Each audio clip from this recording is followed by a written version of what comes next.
welcome to my channel. Today we are going to be talking about cenotes. People often ask me what should they do when they go to the Tulum, Playa del Carmen, Cancun area, and I highly recommend going to the cenotes. That is something that you have to do. So what exactly is a cenote? A cenote is basically a sinkhole, and there are over 6,000 cenotes in the peninsula, and a lot of them have been undiscovered because there are so many of them. They come in all different sizes and shapes. They could be covered, they could be partially covered, they could be in a cave. The water can be clear, you can see fishes, you can scuba dive, so there's different things that you can do in them, and no one cenote is alike.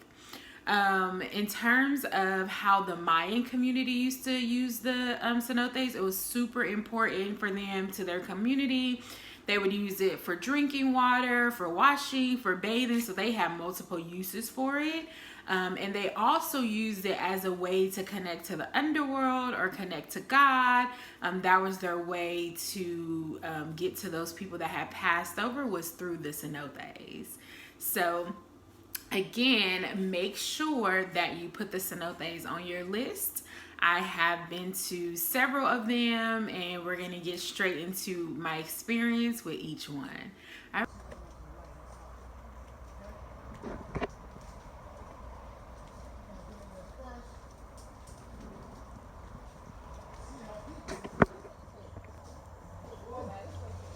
We're at the cenote.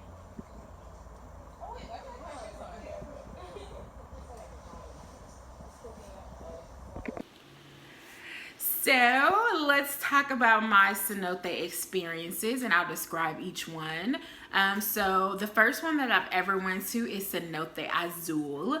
I was staying in Playa del Carmen, so I took a colectivo, and the colectivo was only 40 pesos, and it dropped us off right in front of Cenote Azul.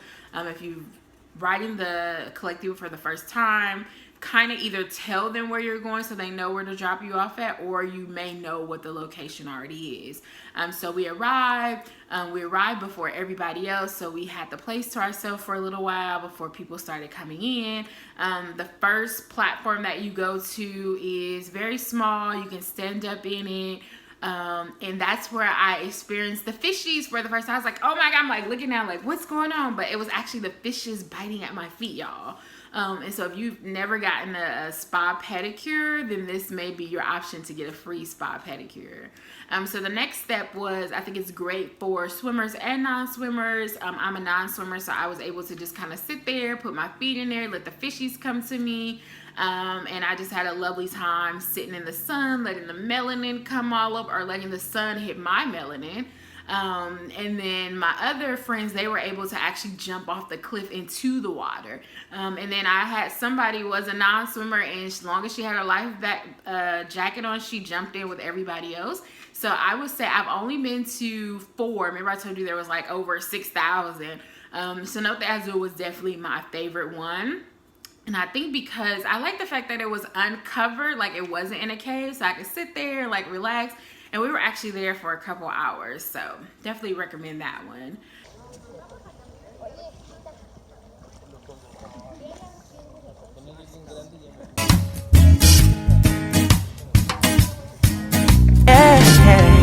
Oh, it's a nice day. The water so fresh. I've been dreaming of a solid success. Right way, nothing can.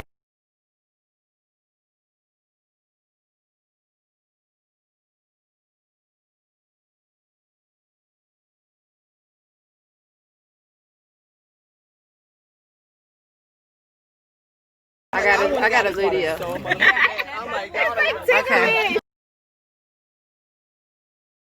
Is is Yakmul. So Yakmul is basically a place where there's a lot of different activities. There is like 3 cenotes in one.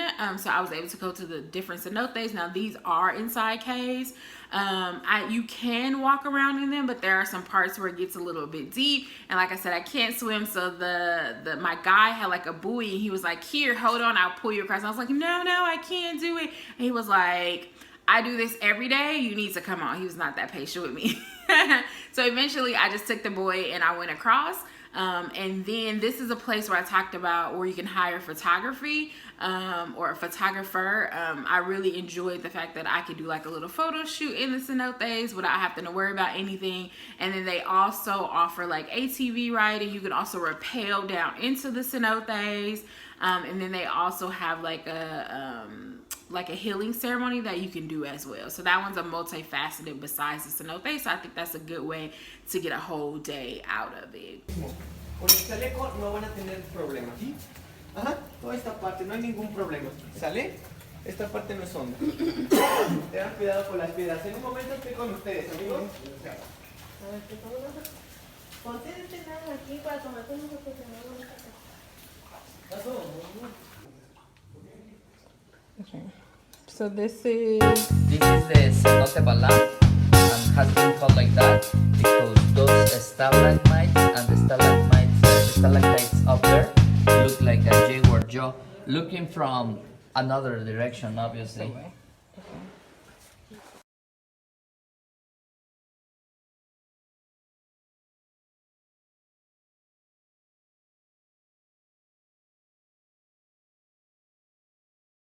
I went to Cenote Zaki. Cenote Zaki is in Baloladid. Sorry, I may be butchering the name. We didn't get a chance to go inside of it, but it looked beautiful. It looked like there was, I don't even know how to call it. It looked like there was branches like coming from the top. It was huge. People were swimming around. They were jumping off the platform. I think I would have been scared in that one because it looked kind of deep, but I do have a couple pictures of it, even though we didn't exactly get into it.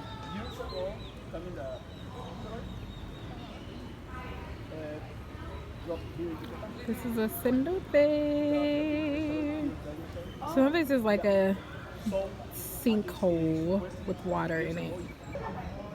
Hey y'all, we are at the cenote. Now we didn't get in, but it's still beautiful. So we are in Vilolavid, I believe. I think that's how you say it.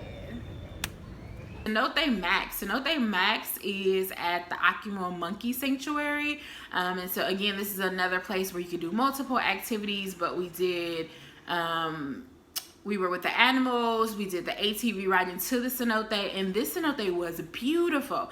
I actually don't think I had pictures of the actual inside of it where it's like super blue, but it was like so pretty inside the cave. It was super clear, you can swim, you can see the fishies going around as well. But again, the cave ones, you can't really relax for a long time because they're pretty deep and there's nowhere to kind of really sit down. But I enjoy Cenote Max as well.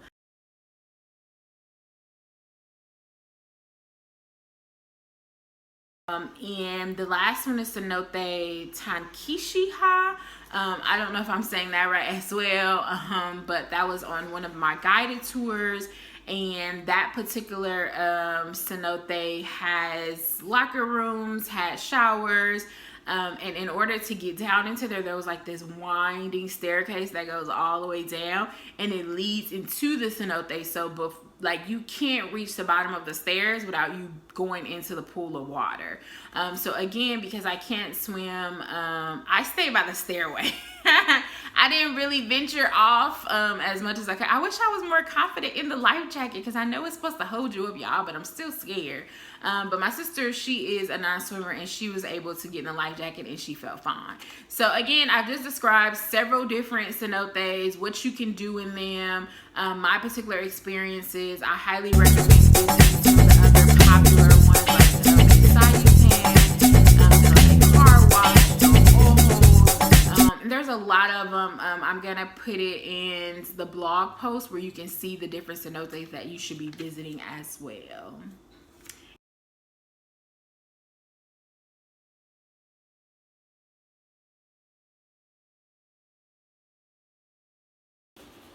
how do you get to a cenote? So there are several different ways that you can find the cenotes and transport yourself there.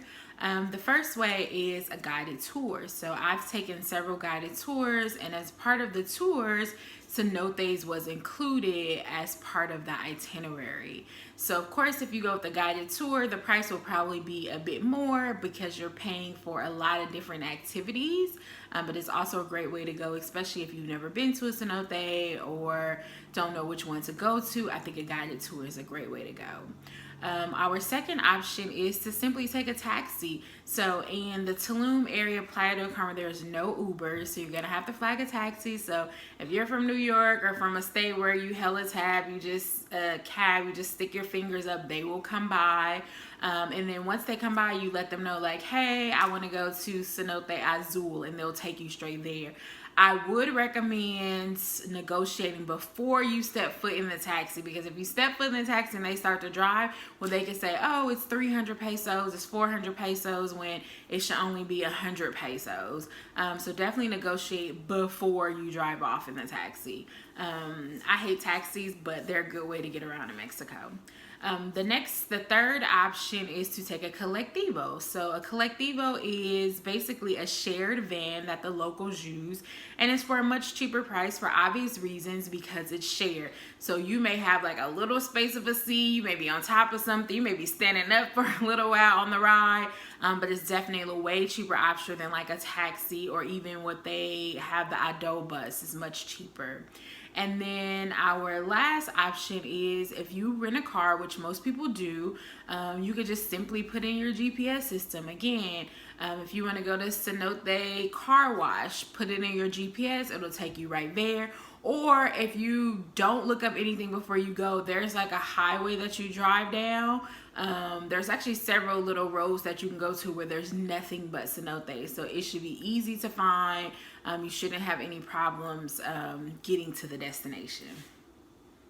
Tips for visiting cenotes. So I definitely suggest that you check the hours. They are mainly open from, I want to say from 9 to 4, but some have extended hours to 5 or 6. So just make sure you check before you get there. My next tip is to make sure that you go early. So if you can go as soon as they open up, I think that would be wonderful, because if you get there, you'll get there before the crowd comes in. And it's always nice to have a whole place to yourself. And we talked about photography, so you can get some good pictures while there are no other people around. My other tip is to make sure you bring water shoes. Some of them are very rocky at the bottom, and so I'd rather have shoes on than just be walking straight on the bottom where you can cut your foot or something like that. So buy the water shoes. Again, if you forget to put them in your luggage, you can just buy them in Mexico anywhere they sell them all around. My other tip is for snuba or scuba and snorkel. Just depending on, not all cenotes offer that, but some of them are really good for those activities. So if you're a diver, if you like to snorkel, I definitely recommend going to those particular cenotes that offer that. I can't swim, so I don't scuba or snorkel, but I think they're a great way to have a little fun in the cenote.